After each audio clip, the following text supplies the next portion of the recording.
In my long teaching career of 20 years, what I've observed is that the teaching methods, the spectrum of teaching methods, it has two extremes.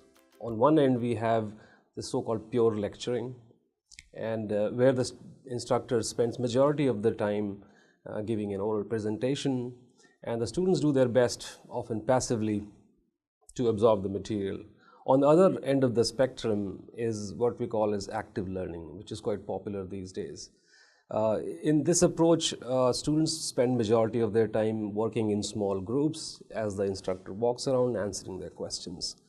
In my approach, what I call mega math engagement gaming application, it's a gamified hybrid of pure lecturing and active learning, interwoven into an interactive, too many eyes, interwoven into an interactive, fun-filled, which is important, game show format. The unique aspect of my approach is that it not only utilizes the strengths of both pure lecturing and active learning, but it intermixes in a fashion that both approaches enhance each other. I start my semester by dividing the whole class into small groups of 3 or 4 students. And at the beginning of each class, I start with some motivational basic questions, and I let students work in their groups. And then I collect their responses, summarize their responses, give feedback about what is good, what is incorrect. And then basically I start my instructions when the students are more receptive to absorb the material. So that's the basic approach. Another unique feature of my this mega is so-called redemption. I think that people are really amused to hear that.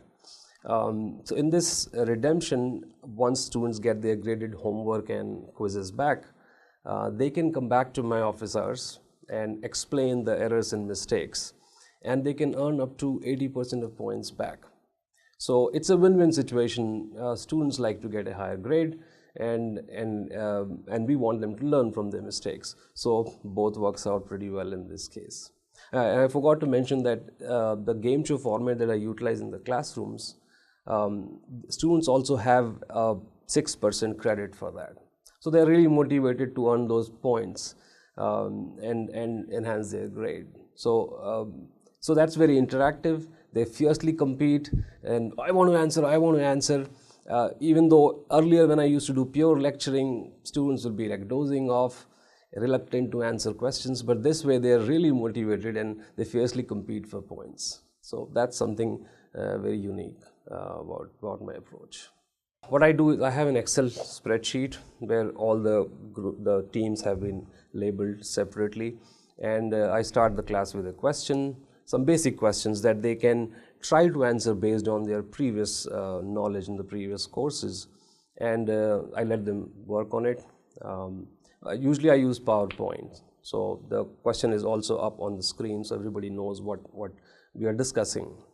They work in groups and often talk to each other and then try to come up with a response. Now, because it's at the beginning of the lecture, they probably are not so aware of what's going on, how to answer, but they make an attempt.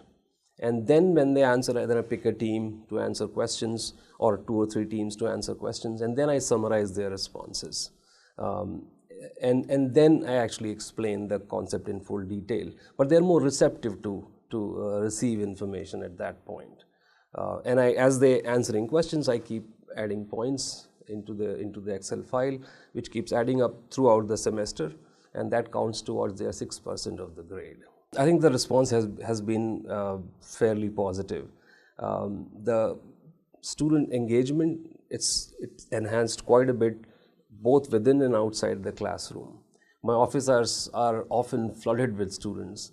I had to request some extra chairs in my office, and usually my office is full to the capacity. So students really try to utilize that redemption opportunity where they can learn from the mistakes and then do better on the exams. Because redemption opportunities are only for quizzes and homework only. So once that's their first opportunity to learn from the mistakes, come and discuss with me, maybe do a similar problem in my office, and then they won't do the same mistakes on the exam where there is no redemption.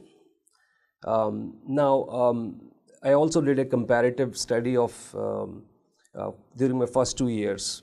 In the first year, I didn't use Mega. I only used in the second year. So I did a comparative analysis of the average teaching evaluations and the average GPA for the students.